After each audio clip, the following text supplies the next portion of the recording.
Jovan, Buha! Buha! Yo, I'm Jovan Buha, Lakers beat writer for The Athletic, and welcome to another Lakers postgame reaction show. Just got back from Crypto.com Arena, where it is just after midnight. This is the late night gang. I see Finesse in the chat said night shift gang.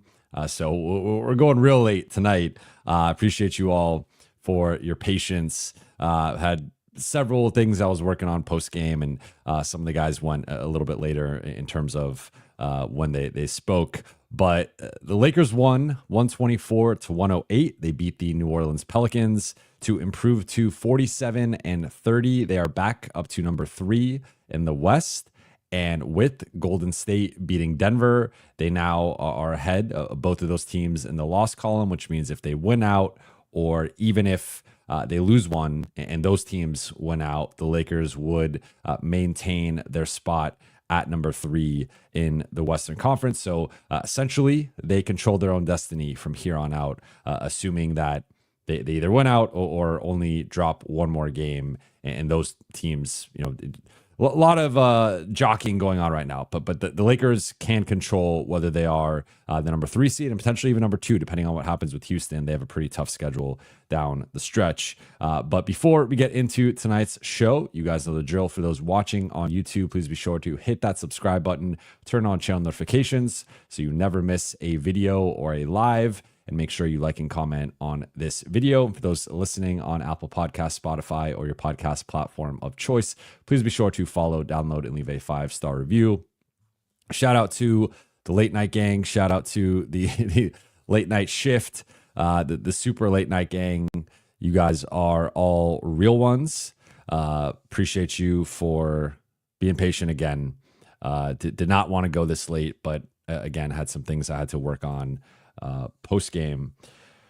So Buha's big picture from this game is back on track, what we'll say. Now, is the track a little wobbly? Maybe. Are the bolts entirely fastened with this track? Not entirely. Weird game for the Lakers. The first quarter was like very dispiriting, I would say, especially coming off of the Golden State game.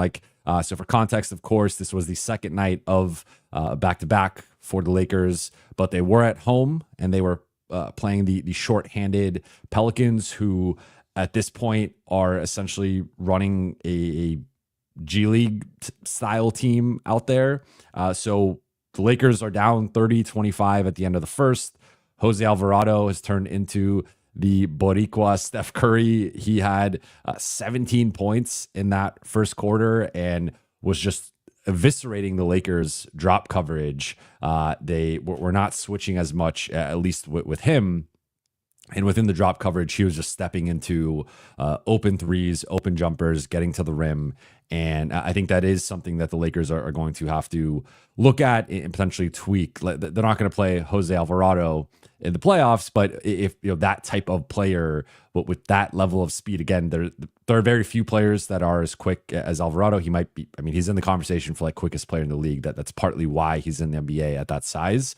But his speed was a factor, especially early. And still, he finished with 27 points, 5 assists, had some really impressive passes and just a lot of really good shot creation on his end. So LA struggled with that. But then I think they basically took control of the game middle of the second quarter on. They regained the lead, closed it with some momentum, and they were up by 9 at halftime. And then from that point on, I think basically by the end of the third quarter, it seemed like they were safely going to win this game. It wasn't the prettiest win of the season. I think even with it being the second out of a back-to-back, it would have been ideal to win this game by 20 plus, 25 plus, rest the starters, and not have to play those guys deep into the fourth quarter. But that was what it was. And I think, Luka self-proclaimed worst quarter of his career. He had 2 points, 0 for 7 shooting to begin in the first. Then he, the rest of the way, went 10 for 14, finished with 35, 6 and 6. I know I'm going to touch on him a little bit more with the notable performers, but like, I think for the Lakers, it was a concerning first 18 minutes, and then again some concerning stretches just based on the caliber of personnel. Like, I mean, I think if you had this New Orleans team play an 82 game season, they would struggle to get to 10 wins. Like, I mean, their best player is Jose Alvarado, and that's no shade at him. Like, he's a high level backup point guard, but he's not the best player on like a NBA team. So there were certainly some things defensively. Offensively, the offense was stagnant, that the shot making wasn't quite there, though you can't really control that. But I felt like it was a similar thing where New Orleans was switching a lot. They were forcing the Lakers into a lot of contested late shot clock jumpers. They were pushing the ball incessantly against the Lakers. Early offense, transition. They were aggressive in how they attacked the drop coverage. So some things for the Lakers to take note of. They're not going to be like they have for various reasons struggled against these like lottery level teams and just kind of play down to the level of their competition. Good thing about the playoffs is your competition is going to be good to great every single game. So based on how the Lakers have come out in some of these bigger games, like that does bode well for them. But I think the biggest thing is they got the win. It was not the prettiest win, but they now are in a spot where they can't control their destiny moving forward and potentially be the 3 seed. And then we'll see who, like right now it would be Memphis, which I think would be the best outcome. Lakers 3, Memphis 6. Looking at the lower seeded teams, that they seem to be the weakest right now. But whether it's Memphis, Minnesota, or the Clippers, I think those outcomes are better than playing Denver or Golden State in round 1 in like the 4-5, and then playing OKC. Like right now, it's actually probably the optimal bracket for the Lakers, where they play Memphis, which I think is the weakest lower seed right now. They also put OKC, Denver, and Golden State on the opposite side of the bracket, which in my opinion are the 3 toughest teams in the West aside from the Lakers. And those 3 are going to have a bloodbath of Denver, Golden State, round 1. I think that's a 6 or 7 game series. Then the winner gets OKC, and I think that's a really tough series for whoever comes out of that. So I think the Lakers, if the bracket can stay like it is right now or pretty close to that, I think, and then Lakers would play Houston in round 2, who I think they would beat despite not having home court as of right now in that series. So I think the bracket's shaking out well for the Lakers currently. Of course, night to night, there's been some wild oscillations with how the West standings have looked. But based on tonight and where things like the OKC games are going to be big, but for now that the Lakers are in a pretty good position. Notable performers, I already mentioned him. Luka had the tough start, looked like a continuation of the Golden State game, but he finishes with 35, 6 and 6, started hitting his step back jumper. I thought did a good job with Jackson in the pick and roll. Like that was their best pick and roll connection in several games. And I think just progressively looked more like Luka, and you saw the joy and just some of the crazy playmaking and passing. Like he looked far more like Luka tonight than he did last night against Golden State. Austin, 30 points, 7 assists, hit 6 threes, became the first Laker to hit 15 3-pointers over a 2-game span, which when you think about Laker greats, Laker history, like I'm surprised Kobe never did that. I feel like he probably was close off the top of my head, but like, I mean, that's pretty good company for Austin to be in. But he had 30 points on 13 shots. That is ridiculous. And Austin's level of shot making right now has been at a really, really high level. And he and Luka both got to the free throw line. They both did a good job of manipulating the defense and head fakes and initiating contact and whatnot. Then LeBron had a relatively slow-ish start. He was the distant third scorer for a little bit, but then he had a big fourth quarter, finished with 27 points, 8 assists, didn't have a rebound. I can't remember the last time LeBron didn't have a rebound, but I think part of that was he was boxing out a lot, and Jackson ended up having 12 rebounds. So you typically, like, Jackson's more of a lower rebounder type guy. So tonight he was very active on the defensive glass, 11 defensive rebounds. Speaking of Jackson, 6 points, 12 rebounds. I thought he looked more like himself, that they're still defensively giving up some offensive rebounds. I think some of the rim protection did have a couple blocks, but had 4 fouls in his 24 minutes. That the foul trouble continues to be a bit of an issue with him. And then again, I think he's still a little bit too engaged and active with the refs, but I thought tonight what was a bit of a bounce back for him. He looked more like himself, and he also got a longer rope from JJ playing 24 minutes tonight. I went way too far, or way too long, excuse me, without mentioning no Rui tonight. So DFS got the start, and LA was a bit shorthanded. And I do think, especially with a player like Rui, when he's out, that does affect everything. So LA was a bit more compromised in terms of their rotation tonight. But of course, again, based on the opponent, that really shouldn't have mattered.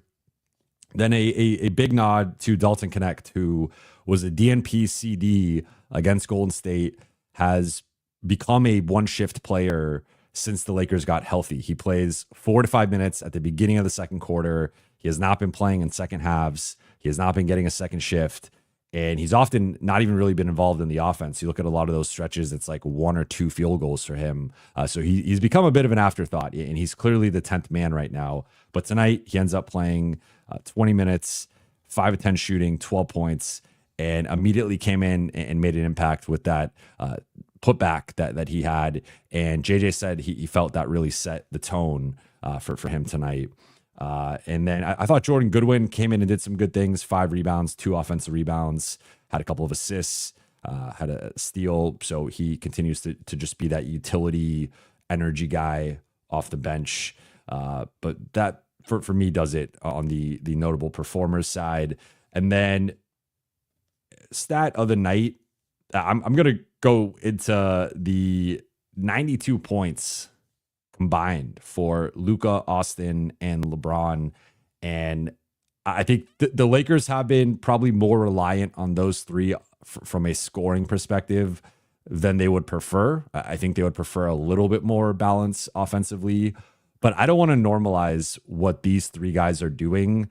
Like, this level of shot creation and shot making and playmaking is just absurd. And I understand the context of the opponent and them not necessarily going up against a lot of NBA caliber defenders or like high level defenders tonight. So that needs to be said, but just like a trio of players does not combine for 92 points and 21 assists very often. And this has been the ballpark that these guys have been in lately. And could Luka play better? Sure. Could LeBron, I think LeBron's played fairly well the last couple of games, but you know, obviously before then he was coming off the injury and hadn't quite looked like himself. So like, could they play even better? Yes. And I think that's the scary thing with these three, but a lot of, you know, stats from tonight. I thought the free throw shooting 26 to 28, 93%, but 28 is a good number for this group.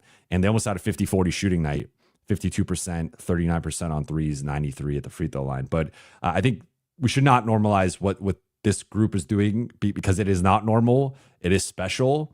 And this trio, I think, as we look at the Lakers' long-term potential in this postseason, a big driving force of optimism has to be the big three, however you want to call them, whatever you want to label them as. Those three together are quite special. And that leads me into my takeaway number one, which is just the shot making from these three. What was incredible tonight, and it has been trending in the right direction. And I think if we want to take a more bullish perspective on the Lakers right now, I think that's one of the things that we have to look at. So I think LeBron, starting in that second half against the Warriors and leading into this game as well, this to me is the best he's looked physically. And in terms of getting downhill, attacking mismatches in the post, and getting out in transition. The jumper is falling for LeBron. Hit a couple threes tonight. Got to the free throw line, 8 free throw attempts. It's not Luka and AR levels. LeBron does not get the same whistle as those guys, but 8 is good for LeBron based on the whistle he gets. So I think LeBron has progressively looked more like himself offensively, and that's a big thing for the Lakers. I think they're going to need him to be 1A or 1B in a lot of playoff games, and he is looking more like that version of LeBron, more like the pre-injury version. Austin, I just mentioned 9 threes against the Warriors, 6 threes tonight. First Laker to hit 15 threes across 2 games. His jumper has been falling, and he's been leading the offense in terms of ball handling duties and getting, initiating sets and just doing everything he's been doing. But it feels like an even higher level where he feels like his usage. I'd be curious to look into this, but it feels like his usage has been up a little bit, even though he only took 13 shots tonight. But at least in terms of like ball handling and time with the ball, it feels like he's been running the offense a little bit more. And then Luka, again, horrible first quarter. Like it might have been, it was probably worse than any quarter from the Warriors game, which is saying something. Maybe not defensively, but at least offensively. But then a strong bounce back over the final 3 quarters, and I think once Luka gets going, it's like an avalanche, and we saw that for stretches tonight where he can just put up points in a flurry. And I thought the thing with him was after not hitting a 3 against the Warriors, and it being the first time in almost 2 years that he had not hit a 3 in a game, the 5th longest streak in NBA history, he hit 4 tonight, and the step back was back. And that's a shot that is a moneymaker for Luka, and he needs to be making that shot to be playing at the level he's capable, the heights that he's able to get to, because when he's making that step back, there's really no way to guard him, because if you press up on him, he'll get by you, and he's so strong, he will pin you on his hip and get downhill. If you're giving him that space, he can hit the pull-up, he can hit the step back, and then if you're swarming him, that's where he can make the reads, and the Lakers can get into their 4-on-3, 3-on-2. So I think these 3 guys, just as a continuation of the stat of the night, like the shot making from these 3 tonight, and in LeBron's case, I think continuing from Golden State, in Austin's case, just the groove he's been in, and then in Luka's case, more of a bounce back to what he looks like offensively. I think all 3 of those things are trending in a positive direction for the Lakers.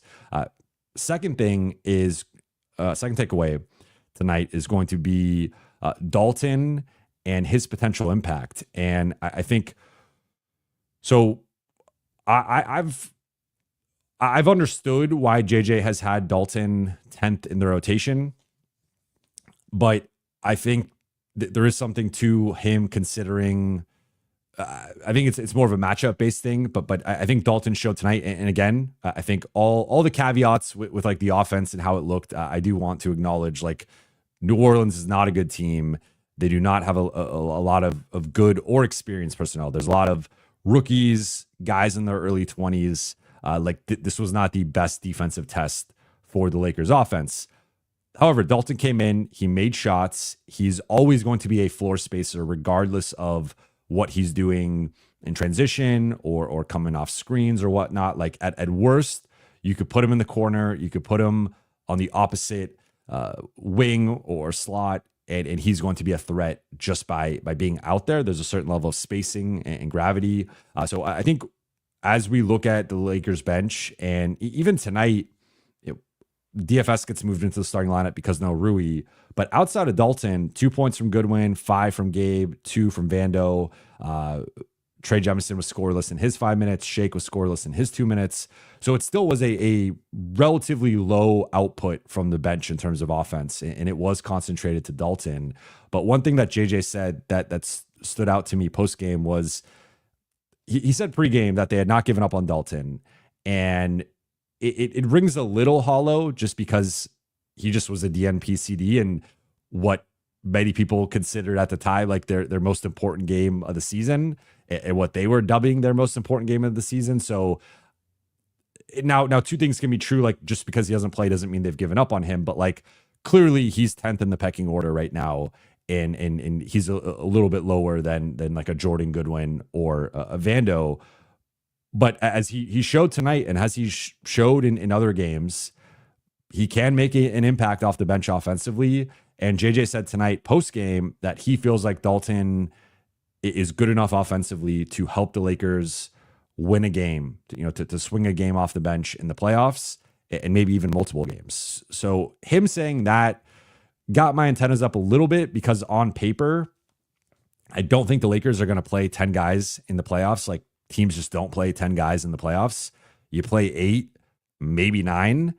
And so I wonder, I think it is going to be matchup based to some extent, where I think against Golden State, with Golden State's motion and movement and speed, I think they were a little afraid of Dalton just getting cooked defensively and not being able to guard a Pajemski or a Moody or Pajemski.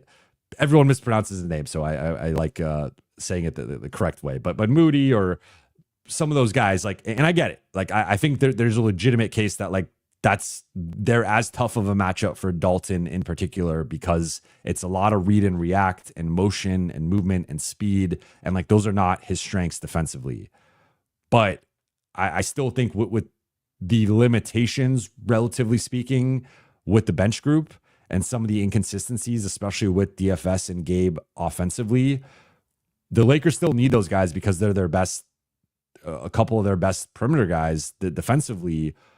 But I think that there could be a little bit more of a balance of at least throwing Dalton out there for a shift, seeing if he can catch fire, see if he can swing a 3 to 5 minute shift or a stretch, and just testing that out. So it sounds like, based on what JJ said, Dalton will have that opportunity in the playoffs. Again, based on recent games, he's been the 10th man. He's been a single digit player in terms of minutes. And if you're the 10th man in a rotation, most of the time you're not going to play in the playoffs. But JJ seemed to indicate that he thinks Dalton will play in the playoffs. So he's the coach. He's the decision maker. I guess we'll see. I don't think this game alone swung it, where Dalton is all of a sudden ahead of Goodwin or ahead of Vando. But I wonder if, because they're going to be leaning more into the top 7 of the 5 starters, DFS and Gabe, if it becomes more of like a Vando versus Goodwin, depending on the matchup, and then if they need that 9th guy, they go to Dalton and maybe not the other one. And that would theoretically be Jordan Goodwin getting squeezed, I think, between, like, Vando's a better player overall, though I think Goodwin has a bit more offensive utility and is a better shooter. So maybe that's a bit of a competition, but based on the size and Vando's rebounding, the ability, he's been their backup center for the most part. Like, I think Vando's ahead of Goodwin, and maybe Goodwin gets squeezed a bit. So that's just something to monitor as we continue to track the rotation and see where it's at. And third and final thing, I mentioned it at the top, but the Lakers are in control of their destiny. And they had the basketball rewards. I mean, the basketball gods gave them a reward, of Denver and Golden State matching up immediately after the Lakers just played Golden State, because it was a win-win. It was either Denver won, and now all of a sudden Golden State was 2 losses back at the Lakers, giving them a pretty good shot of staying in the top 4, or Golden State won, and now their odds of potentially dropping are a little bit higher than they would have been otherwise, but they also have a better odd or better odds of being the 3 seed, which, so like there's a little bit more variance, I guess, with this path, depending on how they fare in OKC. But it was a gift from the basketball gods that Denver and Golden State were matched up at this point, and that those teams were the teams bookending the Lakers in the standings. So with the win, the Lakers, again, if they can go even just 4-1 here over their final 5 games, at OKC twice, at Dallas, second night of a back-to-back, home Houston, at Portland, they can go 4-1. Well, and it doesn't matter what Denver does, doesn't matter what Golden State does, they will be the 3 seed. And being the 3 seed, you're facing most likely Memphis, Minnesota, or the Clippers. And if you're the Lakers, I think you take that over being in the 4-5, playing Denver or Golden State, and then playing OKC in round 2. Like this, if they get the 3 seed, I think they're in a really good spot to be on a path to the conference finals, assuming they can stay healthy. But with all that said, let's get into the Q&A. I see we got a couple super chats. First one from Samir Dude. Thank you for the super chat. Where do you think the Lakers end up in the standings? I think we need to avoid Warriors in the first round since they played us so well. What do you think? I'd been saying 4 seed until I think yesterday, once I really looked at it.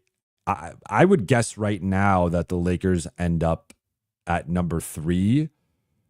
I think they're going to win the Portland game to close out the season. I think they will probably win the Houston game because of how good they are at home. And I think that's a solid matchup for them. I am not sure with the OKC and Dallas games. I think, to be completely honest, if OKC takes both games seriously, OKC could very well just beat them twice. Like, I don't think that's within or out of the realm a possibility.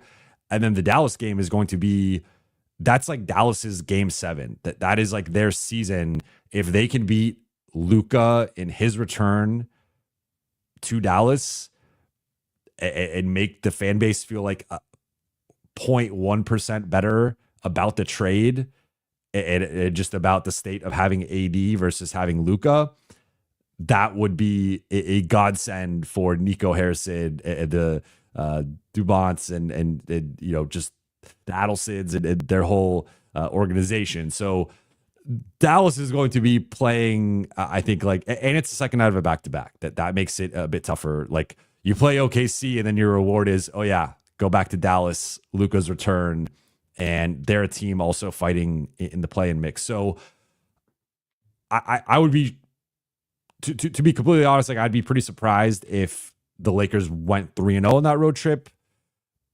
I would call 2-1 a success. I you know, if I had to bet, I probably would say 1-2, and I don't know if that's losing twice to OKC and beating Dallas, or maybe they split OKC and then lose to Dallas because it's Dallas's like biggest game of the season, basically.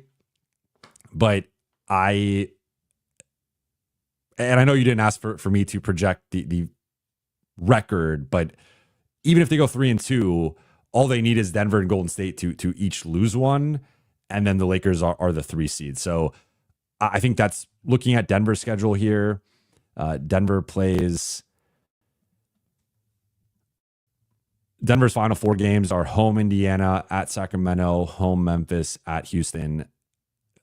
I think they probably beat Indiana and Sacramento, and then they could split the Memphis-Houston games. And again, if they lose one, Lakers are almost guaranteed to be locked into the 2, assuming they can go at least 3-2. And then with Golden State, they have a tough schedule too. Home Houston, at Phoenix, home San Antonio, at Portland, home Clippers. Clippers are fighting to be out of the play-in. Phoenix is Phoenix is a mess. But Houston's also fighting to lock up the 2 seed. So their schedule's a little bit easier for Golden State. But again, assuming they lose at least 1 the rest of the way, the Lakers can lose 2 and then be okay. So as we talk through this, I think the Lakers are going to be the 3 seed. And I think the benefit to that, obviously, is staying away from OKC and then getting Minnesota, Memphis, or the Clippers, who none of those series are going to be easy. I think Memphis is the easiest. But comparing those to Golden State and Denver, I think it's just different stratosphere in terms of Jokic and Steph in a playoff series versus Ant or Ja, or Kawhi's a bit of a wild card, but we don't know how he's going to hold up, and theoretically him earlier in the playoffs is going to be tougher than him later, because I think just the cumulative wear and tear on him could be worse later on. But I still, even with Kawhi looking better recently, I still think Jokic and Curry are better, just straight up. And Golden State to me has is a tougher matchup for the Lakers. They present more matchup problems than the Clippers do. So, I mean, they're undefeated with their starting group. I think they're 14-0 now. So that's something to note. So, I think the Lakers end up 3. And then if I had to guess in terms of who they play, I would assume at this point it's probably going to be Minnesota. They have a relatively easy schedule down the stretch if you look at the bottom 3 teams. So my bet right now would be Lakers 3, Minnesota 6. And that's the first round matchup. Bad News Baines, thank you for the super chat. Longtime listener, first time poster. Well, welcome. Shout out to you.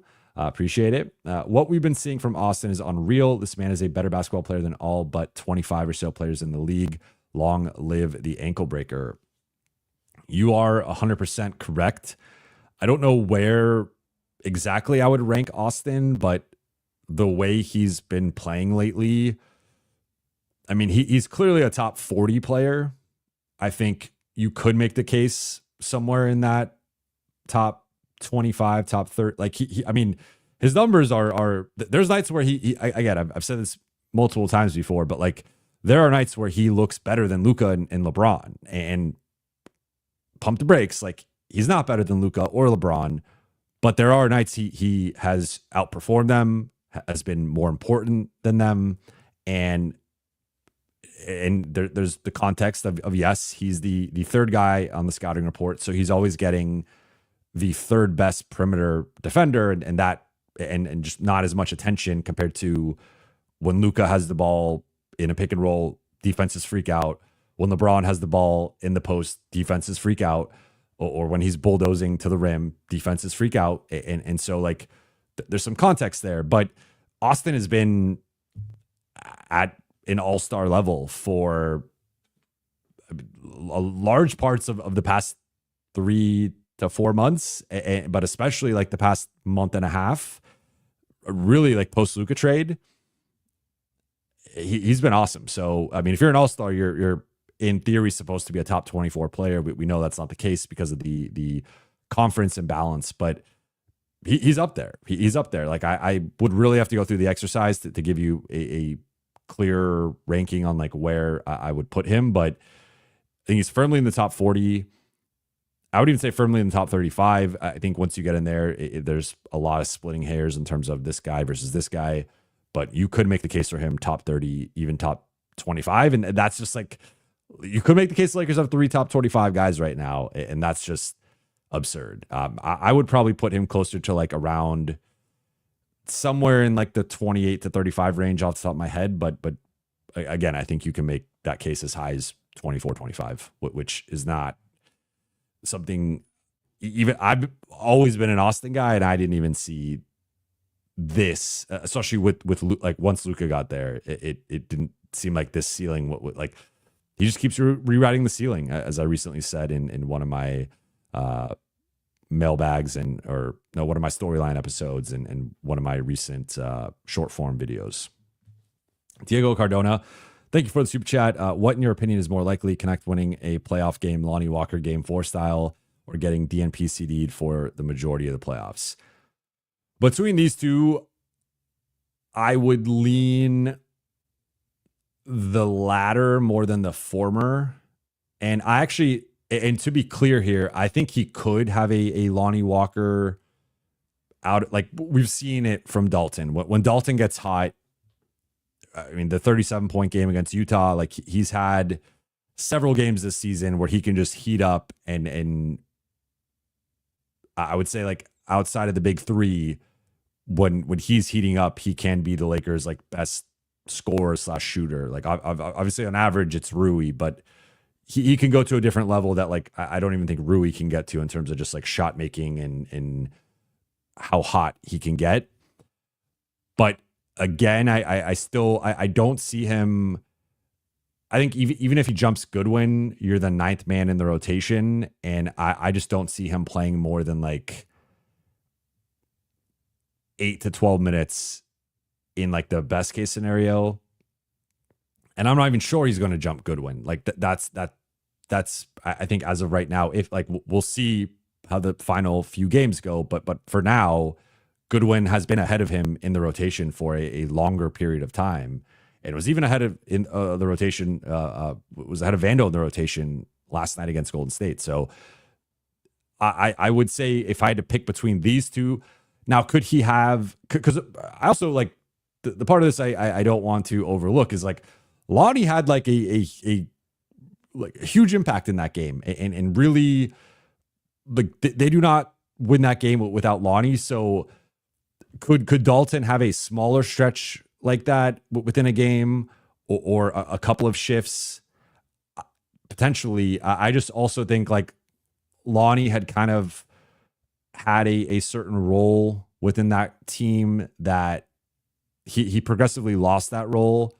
But remember, earlier in the season, he was a starter. And yes, Dalton has been a starter, but the group looked, part of that was injuries. Part of that was them figuring out the best offense-defense mix with the starters versus the bench. And that was pre-Luka trade. That was pre-Max Christie emerging, re-emerging and being full-time starter.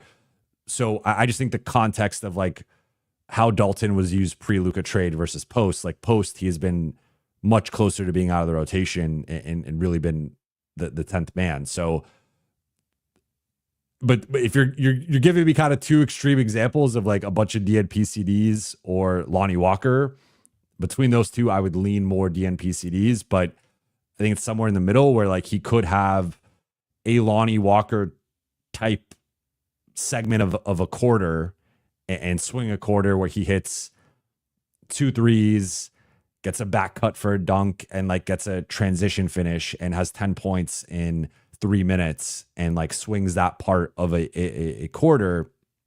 But I think the other thing here is that I don't necessarily think Dalton having a hot stretch will like make him play like 30 minutes in a game, because I still think there's defensive concerns. And even tonight, they were going at him a bit in the pick and roll. And like, I just think at the highest levels, teams are really going to test him defensively and target him defensively.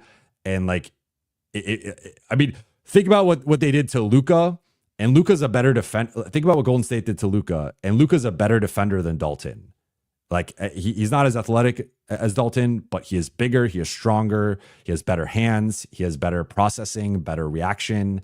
So just think about him getting cooked the way that they cooked him. Like that would be at even higher level against Dalton, and that's what teams are going to do to him in the playoffs. So between these two, I would lean more DNP-CD, but I think based on at least what JJ said, and we'll take him at his word, but we'll see how that plays out. He seems to be maybe trending toward potentially being the 9th man or the 9th man in certain series, certain games.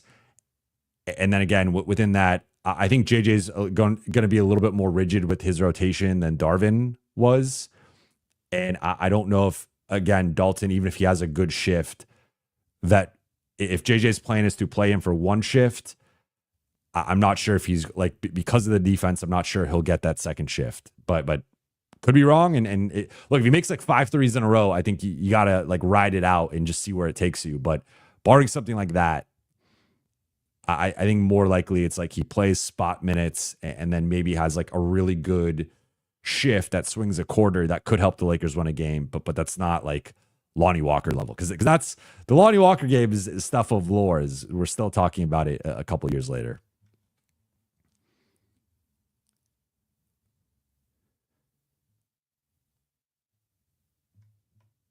All right, back in the chat.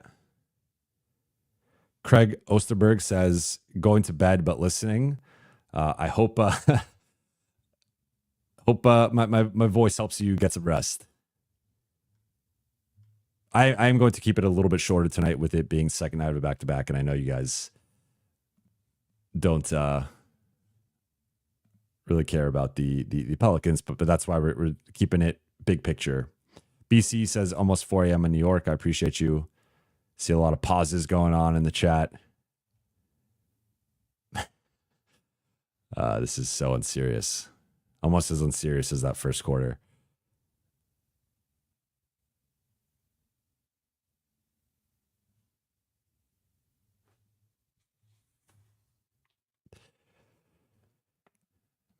Mr. Matsuda, Jovan, where's Kleba? Well, we had the non-injury update from the Lakers of he had returned to practice, and there will be an update when there's an update. So he's been around the group and he took part in practice. I don't know the next time. The Lakers probably won't have another practice until after the regular season ends, which is insane to say, but that's just the NBA schedule because they travel tomorrow to OKC, play OKC. It's a early afternoon game, 2:30 local time.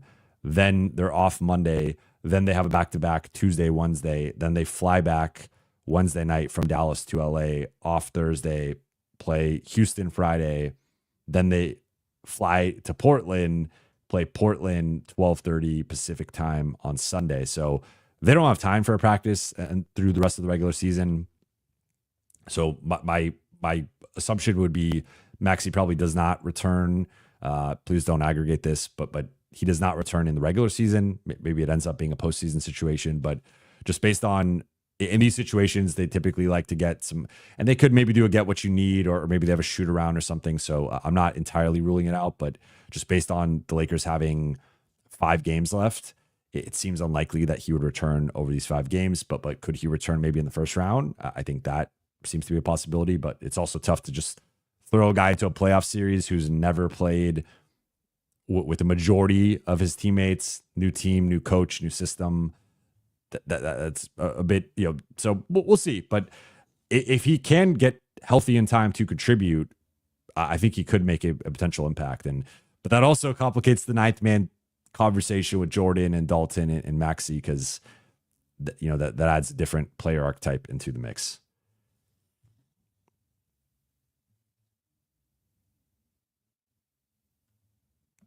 Jay asks, Jovan, anything you can do to get us free tacos? I could sign a 10-day contract and miss 2 free throws if that's what, or you mean like the from the game? I mean, I don't get the tacos coupons, unfortunately. By the time I'm leaving the arena, they're done with those. But if I do, I will give it to you personally. Russell Garrett, would you trade Reeves for Kessler and Sexton if they get bounced badly in the playoffs? I would not. I think, and look, I was advocating for 2 first-round picks, for giving up 2 first-round picks for Kessler and Sexton. So I clearly value those 2 guys and largely Kessler. Like, I'm a big Kessler guy. I still think if there's a way for the Lakers to get him, I would try to do it. But I think you hope, and like probably best case scenario for Walker Kessler is he can be as good as Austin is now. And I think Austin can still get better. So I think you'd be selling low on Austin in this deal. I think if you wanted to trade Austin, you could get a better player or a better package than Kessler and Sexton. Now, I think the interesting thing for the Lakers is, like, one, I think it's too premature to have any of these trade conversations in terms of like the big 3 and whatnot. But I think they would love to have Luka and Austin together long term, and then find either a big wing or a big man to be the 3rd star and kind of have those 3 guys as a big 3 together. The interesting thing is, like, I mean, I don't see the Lakers trading LeBron. I don't see LeBron wanting that. I don't see the organization wanting that. And I just think he's meant too much based on him coming there in 2018, winning a championship and helping lead the turnaround of the franchise from where they were at in the mid 2010s. So I don't see them trading LeBron, but then it's like, so just by process of elimination, that would leave Austin as the guy potentially getting moved. But they love Austin, and I don't think they want to trade Austin. So they're in an interesting spot with kind of like what they do moving forward. If it doesn't work and if they lose in the first round, like, just kind of how they assess that. But my read is I don't see them trading either one of those guys, and I think they ride this out, and then maybe LeBron just plays one more year. They get the cap space in 2026. They re-sign Austin, and they sign another player, or they could sign and trade. Like there's different ways to acquire stars. So that's my current read on the situation.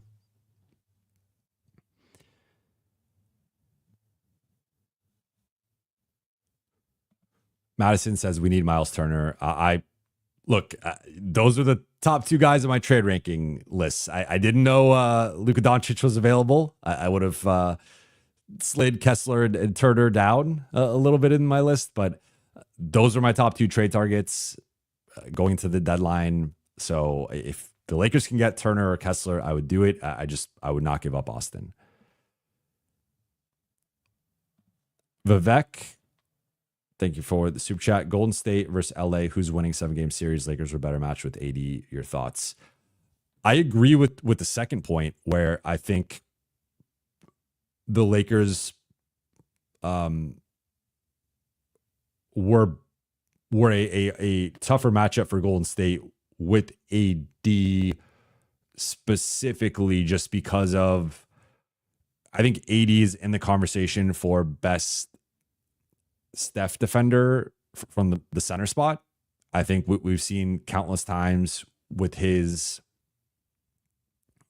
drop defense, but like playing up to touch, staying there to contest him, also sometimes just switching on to him and dancing with him on the perimeter. He's done a really good job with that. So I think the Lakers would be better. And despite all the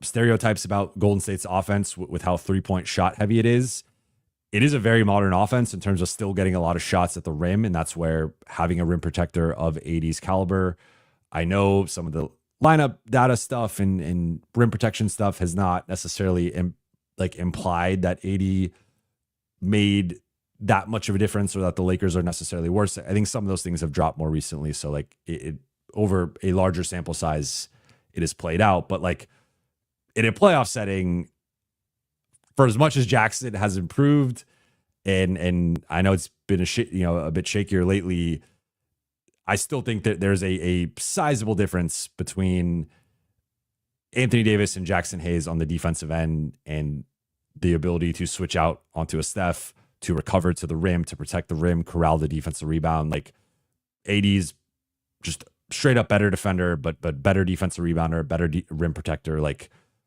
and this is like healthy AD. Of course, right now he's coming off the injury and the long absence, but like in this alternate universe where the Lakers don't make the trade and AD's healthy, that's what I'm saying, as we saw in 2023. Then offensively, I actually think Draymond does in just observing who defends AD the best. He has struggled against the Zubac's and the Sabonises, and even Jokic has had, like, AD's cooked him, but Jokic has had some stretches of, like, I think actually, stripping the ball and defending him like decently well. Like there's the whole like European white big man thing where they've given AD some problems, but I think Draymond's right there in terms of best AD defenders. And I think there's been plenty of times he's held his ground and forced AD into being more of a jump shooter. And if AD's jumper's falling, it looks good. If it's not, it doesn't. So I think in some ways, like, he does give them still AD has a matchup advantage, especially if it's like a Looney or whatever. So I think offensively he gives them more of that interior presence, and then defensively he's AD. With all that said, I still think that the Lakers have a lot of low-hanging fruit in terms of improvement from, based on last night's game. The more I sat with it, I think Golden State is a tough matchup. I'm not taking anything away from them. And as I said earlier in the show, they're undefeated with their starting group. So you just got to look at it. It's not been the toughest competition, but they play the schedule that they play, and they haven't lost. So they've been right there. Over this stretch with Jimmy, they've been a top 4 or 5 team in the league, and ahead of the Lakers. Like, they've been better with Jimmy. Like, since the Jimmy trade, they've been better than the Lakers. And part of that is the context of Rui going down, LeBron going down. So if those guys don't go down, maybe the Lakers are right there with them or ahead of them. But just in terms of the past 2 months, Golden State now with this larger sample size has been better. They've been right there just behind OKC, Cleveland, and Boston in terms of net rating and record and all that stuff. So I say all this to say, to kind of give the context of, I still think my current prediction, especially with, in theory, the Lakers having home court, I'd pick the Lakers in 7.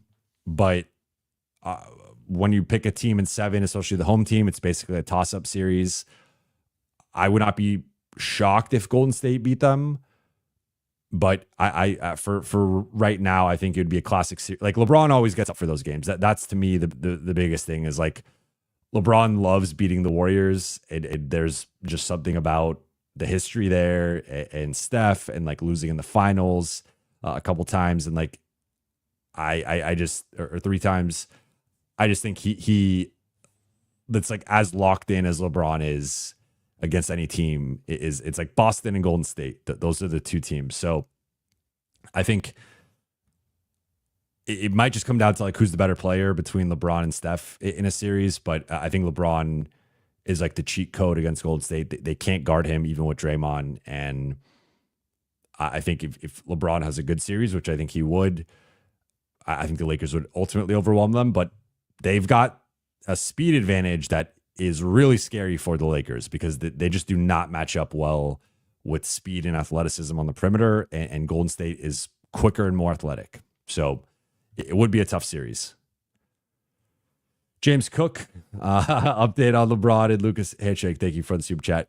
I didn't catch it pregame, so I haven't ruled it out, but I should. Without going too much into it, LeBron we got into a nice conversation with LeBron post game about the award stuff, and kind of going through each award and his take on different things. So that it was a good conversation, but I didn't get to ask about the handshake. So I will report back on that. I think, because I feel like they do it, because Lakers go through their starting introductions, then the bench lines up along the sideline, and then LeBron goes through like player by player from the bench and does each handshake. So Luka's obviously not in that line, and Luka's kind of doing his thing. Then LeBron beelines to the scorer's table, then he does the chalk toss, then he walks out onto the floor. So they might do something during pregame intros, but like that's them like sitting on the bench, and then it's dark, there's lights kind of flashing everywhere, and then they're running through the little line, I guess, right, of teammates. So I will continue to monitor and report back. Jeremiah, thank you for the super chat. Top 5 annoying players from the Lakers verse 2000 to now. Are you asking Lakers players or against the Lakers, like almost Laker villains? Curious.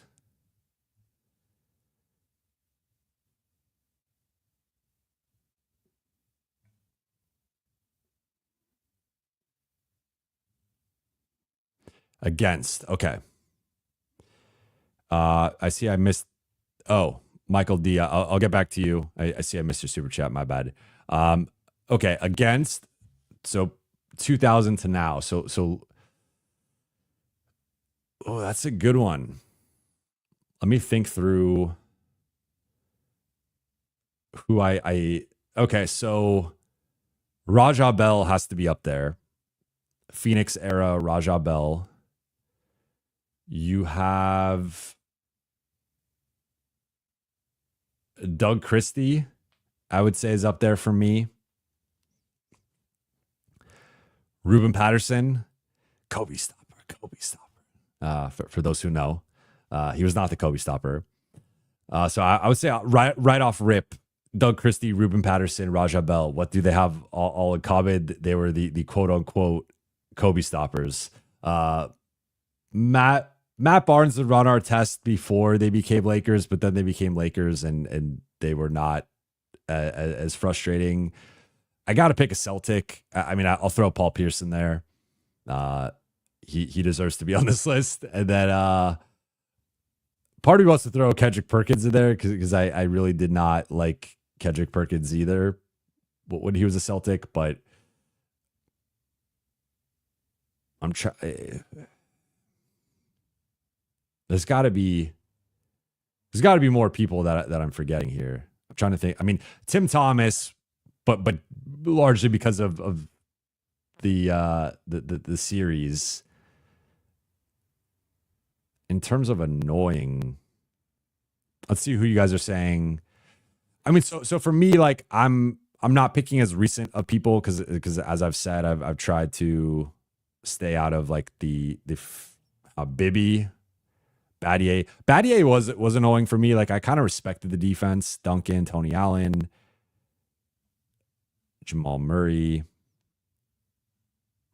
Bruce Bowen. Bruce Bowen. I need a spur in there. So my all-time my first team all annoying against the Lakers for me would be Bruce Bowen, Paul Pierce, Rajah Bell, Ruben Patterson, Doug Christie.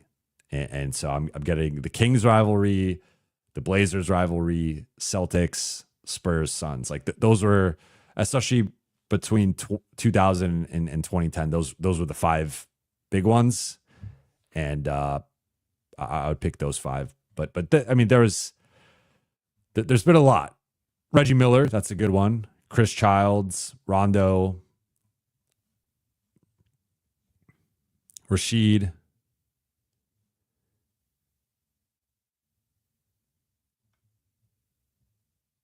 I guess my AD take ruffled some feathers.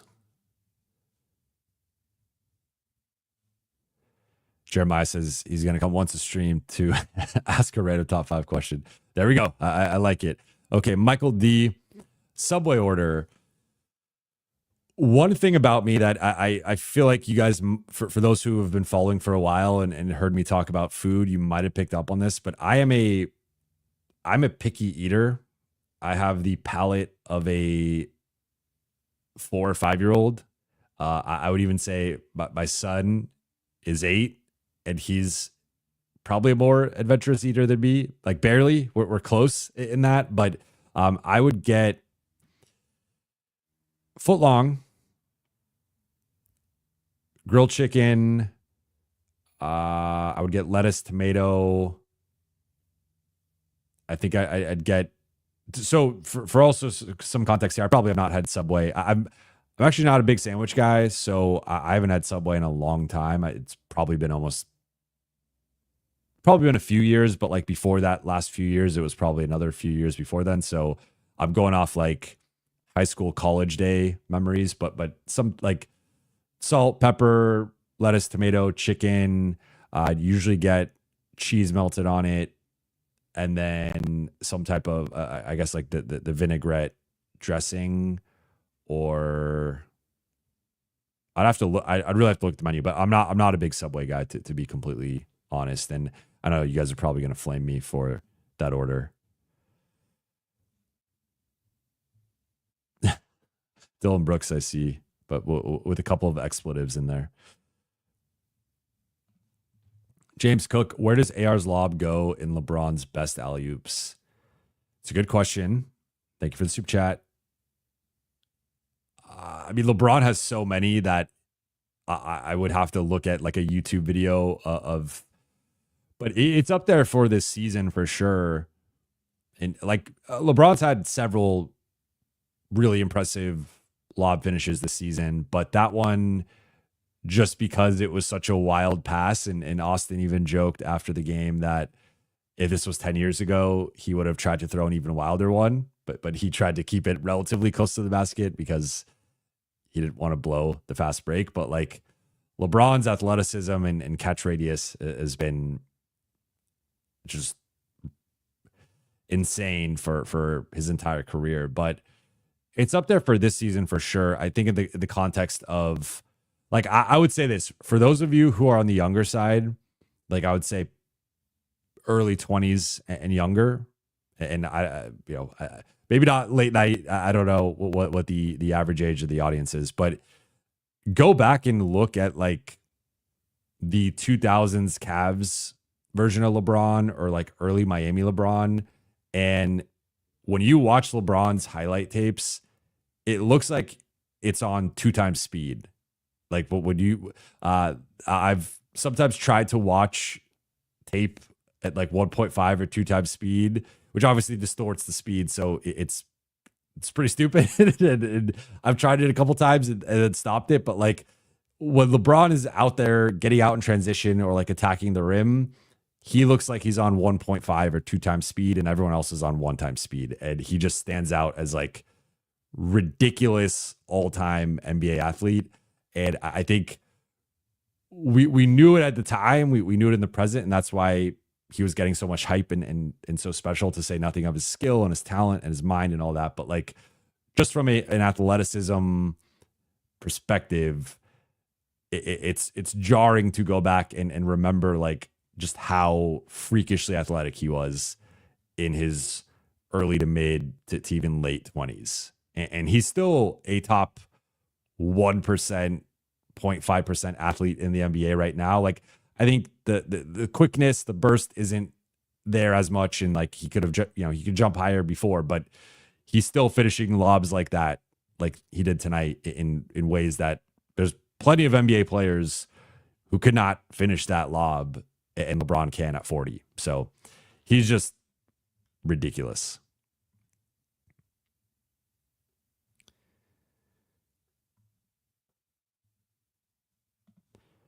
Jazz Singh says games Jamison plays in equals wins. And that, you're not wrong. And now one pushback would be like some chicken or the egg element of he has like a night like tonight he plays because it's a blowout or the game is sealed and he plays in garbage time. So just solely basing it off of record, I think there's some noise with that of how many of those games was he actually playing in the rotation versus like I would separate it from games he played in the rotation and they won. Okay, like that I think is noteworthy. Games he played in garbage time and they won. It's like, okay, it's more of like a victory cigar type thing. But look, I've said it before. I think Jemison or Koloko should be on this roster over Alex Led. I think that's the move that the Lakers should make. And either one I would be happy with or think makes sense. So yeah, no, I mean, but as an aside, I've gotten a bit closer with Jemison and he's just like a really good dude. And I think he's got a good future. Adam, do you like Jersey Mike's?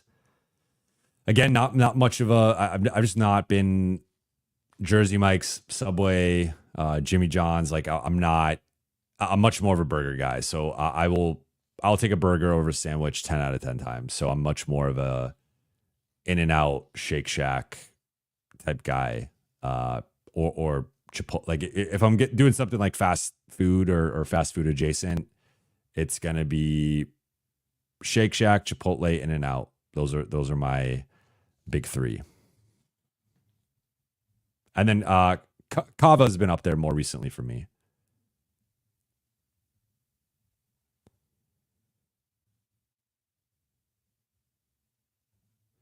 Kevin Cambridge says burgers over subs. That's where I'm at. But clearly, I mean, sandwiches is like arguably the most quintessential like food, or at least like American food. No username 12. Do you like East Asian or South Asian food? I do. I would say like anything spicy. I'm not a big spice guy. I have increased my spice intake, so I'm not like but like if I did hot ones, I'd probably die by like the third wing.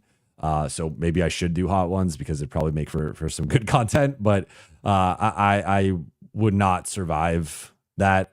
But yeah, I mean, I've tried to, like my wife is much more experimental with the food and she likes basically anything. So she's got me out of my comfort zone. But I've largely been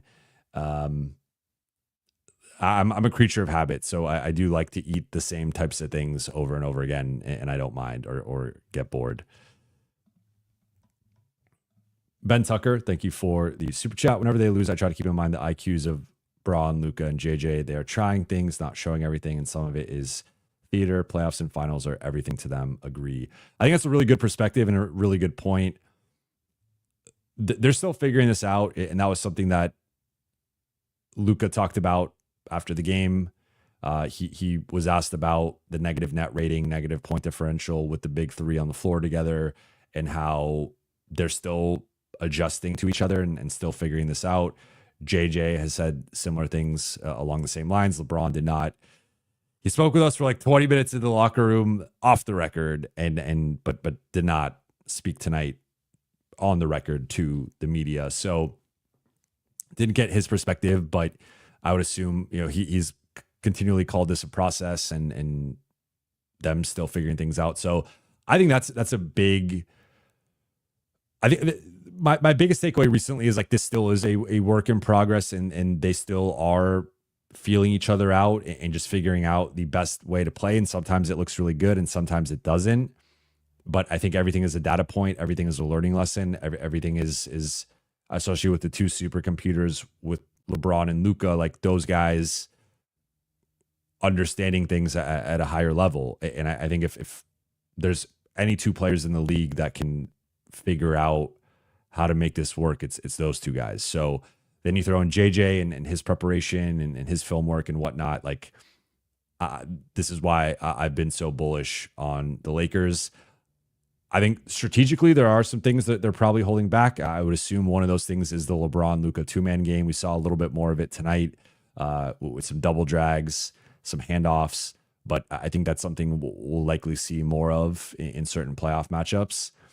And yeah, I mean, look, and I think that there was also an adjustment post like LeBron and I said at the time of LeBron's injury that LeBron getting injured, the biggest downside aside from the potential impact on the standings was just the lost reps and experience and just at bats, to use a baseball analogy, with the big three and just the starters and like the key rotation guys together.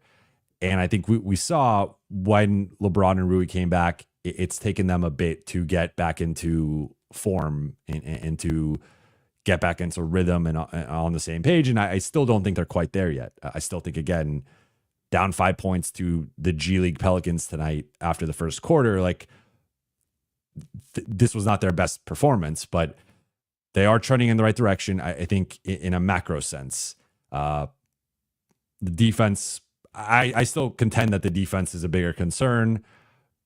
I don't think they've looked like the same defense for about a month now. And part of that was the Rui and LeBron injuries, but part of it's just been, I think they've been tired. I think they've been banged up. I think they haven't had the same effort level and focus on that end. So I think to your point, like, I don't think many teams are going to want to see LeBron James and Luka Doncic in a playoff series. Even if you somehow beat the Lakers, they're going to make it a tough, like, you're going to have to outthink them. And that's a hard combination to outthink, to say nothing of JJ, to say nothing of Austin.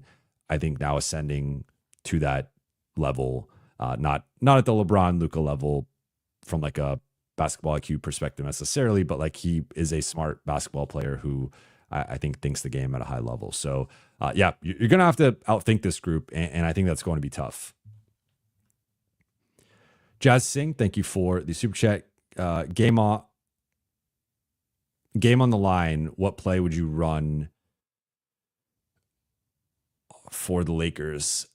It's tough to answer this without knowing the context of who they're playing and like what's been working that game, who's hot. Like, I guess assuming that we're going to just assume that it's probably some type of LeBron, Luka having the ball, but because it's the playoffs and games on the line, you're probably going to put it in their hands. Though Austin has made that much more of a conversation, because Austin, I would contend, has actually looked the best with his ball, with the ball in his hands late in games recently, going back to like the Chicago game, Indiana game, even Golden State game. So like that makes it a little bit more difficult. So I would probably try to do a 3-man action with LeBron, Luka, and Austin. And especially if one of them, especially if it's not like size defenders, and you could create a potential mismatch by getting, because theoretically the smaller defender will probably be on Austin. So if you could get that guy switched onto LeBron or switched onto Luka, I would like that. I would assume, and I guess I'm picking the closing lineup here. So it's DFS and Rui are the other two guys, and then it's LeBron, Luka, and Austin. So I probably have those guys spaced in the corners and then running some type of either horns action or, I mean, they've been doing some more ram screens where maybe Austin will come down and screen for LeBron. And like maybe you kind of have Austin come down, screen for LeBron, then have LeBron go up to screen for Luka and just cause some confusion there. You can run Spain pick and roll, stack actions. Like there's different things you can get into. I think it would depend on like the opponent, their defensive personnel, how they've been defending certain actions throughout the game. I know that's not the answer that you wanted necessarily, but I would try to involve. I think when they've involved all three players, like because all three of them can screen, can cut, can shoot, can pass, can dribble, like they're all versatile enough to play any role within a 3-man action. I would just try to confuse, and maybe you have Austin bring the ball up and have Luka and LeBron as the two guys, and maybe they screen for each other, and then that goes into an Austin screen. Like I think there's different ways you can attack it depending on what's the optimal way to attack that particular defense. But I do think it's very context based, and there's no like blanket answer. And I know a lot of times we want it to be the storybook. Okay, it's going to be Jordan or Kobe ISO at the top, and they're going to beat their guy after. And like, sure, there might be situations where Austin has a advantageous matchup, and it's like, let Austin cook, or Luka. You're going to let Luka, they're switching with a big. All right, bring up DFS, and now he's flaring out or popping out, and it's Zubats guarding Luka, and you're going to let him cook him and either get to the rim or take the step back three. So like, there's just a lot of context within this of, I think that there's no blanket answer of like who should have the ball, who should take the final shot. I think it's very much based on how the defense is guarding and what type of advantages you can create at the end of games. So I hope that gives you a bit of a comprehensive answer. Adam, what about Korean barbecue? I love Korean barbecue. Korean barbecue, I'm probably gonna have to pause after this, but I love any form of meat, pretty much. Pause. So Korean barbecue is up there, like all you could eat Korean barbecue. That is right up my alley. Instantism.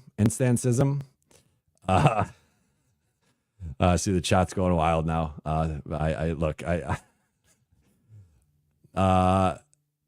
Instancism, Braun looking great. How are you feeling about him? I'm feeling much better. I think he's looked much better the last couple games. And I would say, aside from the defense, until the last couple of games, and the defense is still a concern, and not Braun specific, like team specific. Until the last couple of games, I would say my two biggest concerns were the defense and LeBron not quite looking like himself physically, because I think LeBron pre-injury was playing at first team All-NBA level, back end of the MVP ballot level, top 5 player in the league level. And I don't think he's quite been back to that level post-injury, which is understandable. He's 40. He missed 2 weeks, 7, 8 games. Like there's going to be a bit of a ramp up period. And I still think he probably came back a little bit earlier just to be back. And it looks like it's compromised a little bit of his athleticism. He's not been the same, I think, on either end of the floor, but he's looked better in the last couple games. And we know with LeBron, he sometimes likes to pace himself. And I think he's seeing the finish line here of the regular season and going into the playoffs. And I think he's starting his ramp up process. So I'm feeling pretty encouraged by LeBron, and especially the way the last couple games have gone. The Art of War, Denny's, Norms, or IHOP. I've actually never had Norms, so between these two or the other two, I would say IHOP.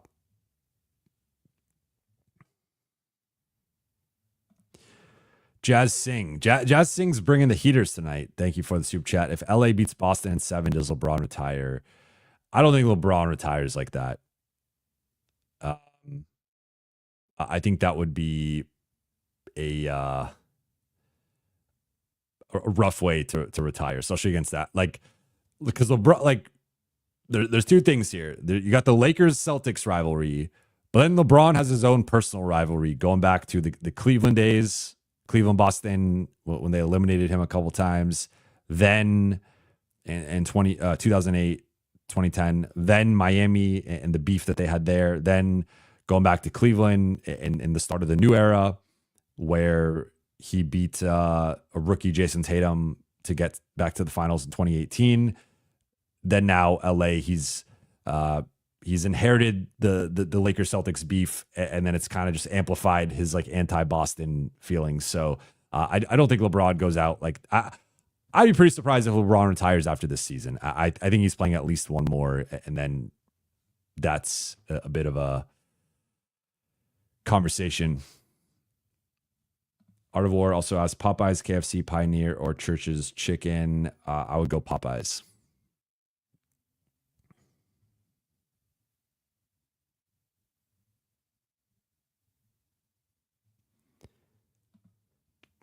Jake from State Farm says Jack or Carl's. Jack. I'm like vehemently anti Carl's Jr. There was one close to my house growing up, and sometimes after middle school or early high school, I would go get it, and like it would just give me the worst stomach problems. So that's like the one. I would say if I was on like a road trip and there was only like one place to stop and it was Carl's Jr. and I wasn't gonna be able to eat for another like 2-3 hours, I would just not eat, to be honest.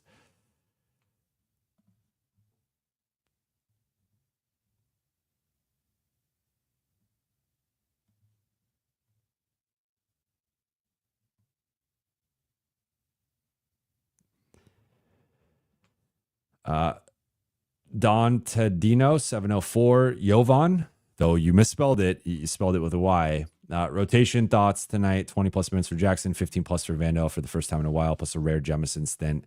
Not sure if that was matchup based or a different look for JJ. I like the question. I think so. The biggest part for me in terms of the increased minutes for Jackson and Vando was no Rui tonight. So without Rui, like the Lakers' primary centerless / small ball, whatever you want to call it, front court is DFS, Rui, and LeBron, and that's been the primary front court that they've used. They've dabbled a bit with Vando or smaller looks, but like it's pretty much those three forwards together. You see it to start, early in the first, early in the third. They've closed plenty of games with it. So, and sometimes they might go a little bit smaller and put Gabe in there. And then like technically Luka is a front court player defensively. And it's like Rui, LeBron, Luka, Austin, Gabe, or DFS, LeBron, Luka, Austin, Gabe. But like you get the picture. That's kind of how they've been. So no Rui, I think naturally DFS moves in the starting lineup. He plays about how much he's been playing in that like low 30s, 28 to 32 minute range. But then you see Jackson go up from, he's been in the mid-teens recently. He plays about 10 more minutes. And remember, Rui's a guy who's typically playing around 30 plus minutes a night. So you got to replace those minutes somehow. So Jackson gets about 10-ish more minutes. Jordan Goodwin gets a few more minutes. Gabe actually gets a little bit less than he's typically been getting. But I think Austin and Luka played a little bit more. And not even necessarily. not quite sure why Gabe played, but then Vando gets more, to your point, another like 4 to 6 or so. And then Dalton is the big guy where he goes from often 5-minute shifts the past week and a half or so to a 20-minute shift, or 20 minutes played. And that, I guess, is in some ways, like, Dalton was kind of the Rui replacement of a scoring wing / forward type player. Now Jemison basically only played in garbage time, right? I think I forgot. Did he get I don't think he didn't get a first half shift, did he? No. So Jemison only played 5 minutes in the fourth quarter, so that's where the game was settled. One other note is the Lakers did play a little bit more conventional defense tonight. There was a little bit.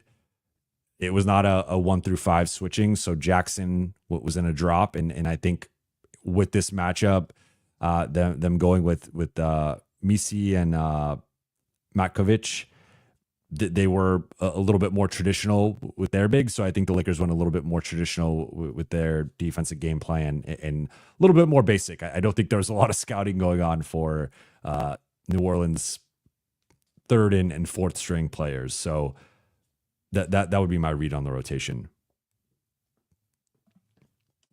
Jano, have the Lakers barely practiced since Bron came to town, or has that kind of been the norm? That's been the norm. It's not a LeBron thing. It's a player performance thing. It's a medical staff thing where just modern science, they advocate for less practice and more rest. And I think games are so taxing on the body that they're constantly tracking their different biometrics and biomarkers and whatnot. And they just deem practice and like the potential of injury or just like not getting a certain level of rest or recovery as like a negative. So they're often that's why, like, basically teams never, I mean, it's rare to see a team practice the day after a game.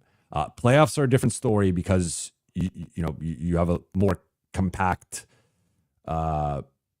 schedule, and just like you're doing like a lighter practice, but you're still going to practice and walk through, and like, because you got to have the game plan tight and you got to be on point with everything. But in the course of the regular season, you will almost never see a team practice the day after a game. That's just like not a thing. The day after a game is always a rest day. And with the schedule changing also more recently, that's been another factor, is they've tried to reduce back-to-backs. And the only benefit to back-to-backs, and there's no actual benefit to back-to-backs like directly, but an indirect benefit to back-to-backs is you can have pockets of the schedule where there's more of a break. So like when I first started covering the NBA, there were more back-to-backs, but then let's say you have a back-to-back Monday, Tuesday. Well, maybe you don't, your next game's like Friday, and maybe you don't even play Saturday, Sunday. And like you have a 3-game week, but it's like front loaded with a Monday, Tuesday back-to-back. You're off Wednesday, you're off Thursday, you play Friday, you're off Saturday, you're off Sunday. And that's the schedule for the week. Now it's more like you play Monday, you play Wednesday, and maybe you play Saturday, and maybe you do have like a little bit of a break there with 2 days in between, no Thursday, Friday, but it's become more spread out, but it's essentially become every other day, where the average NBA schedule is Monday, Wednesday, Friday, Sunday, or some variation of that, Tuesday, Thursday, Saturday.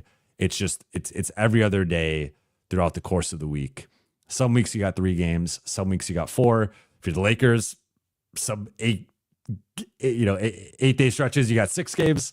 But because of the back-to-backs, and then also the increase with medical developments and player performance and sports science and whatnot, it's been a combination of like, these guys need to rest and recover more, especially on non-game days.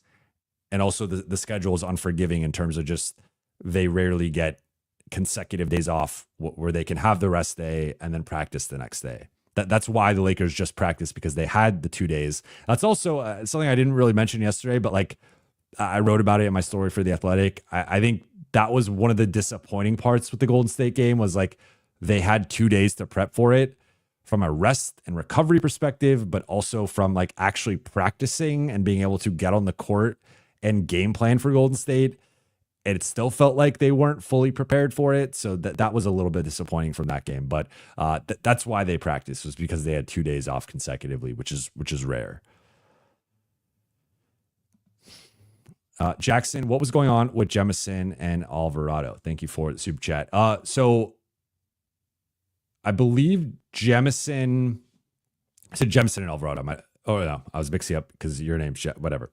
So Jemison clipped Alvarado, and Alvarado thought it was a foul, and he fell. He was like holding his shoulder, kind of chest area.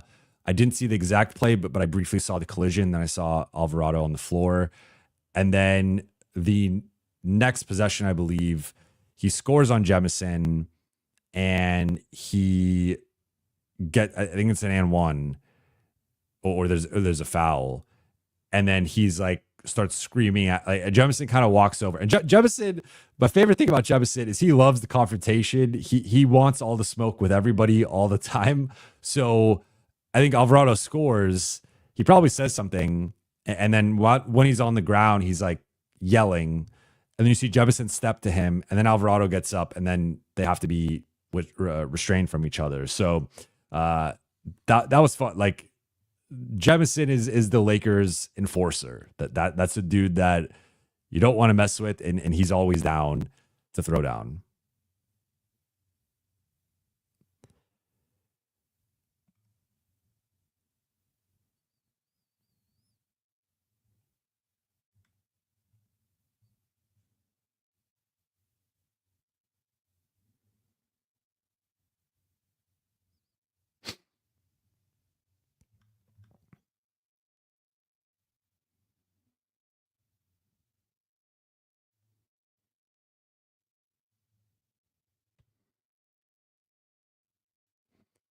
Jay asks Jovan, what do you think the most games could be in a season where a team could actually try to go on undefeated 40? You're saying like an undefeated start to the season? I think probably high 20s. I think once you get to that level, it's just you're inevitably gonna have an off night or an injury or something that leads to you. I mean, there's a reason why we rarely see win streaks that long.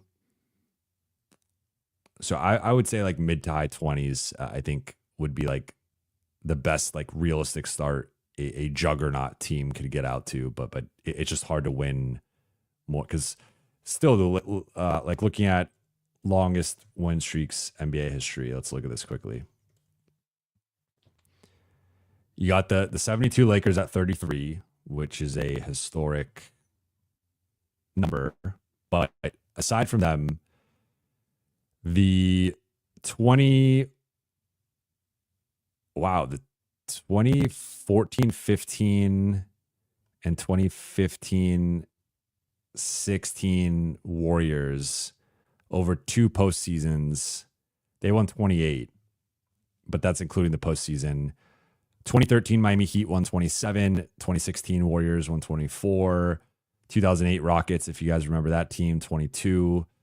Milwaukee Bucks in 71 won 20. So just in NBA history, there have been 3 win streaks of 20 plus games. So if you had a special team a la like 2017 or 2018 Warriors or the Heatles or just a ridiculous collection of talent, I think you could get into the mid to high 20s to start a season, but that's like, I think that's unrealistic. Mr. Matsuda says Vando hasn't gotten in trouble for a while. What's wrong? I don't get what you mean by that.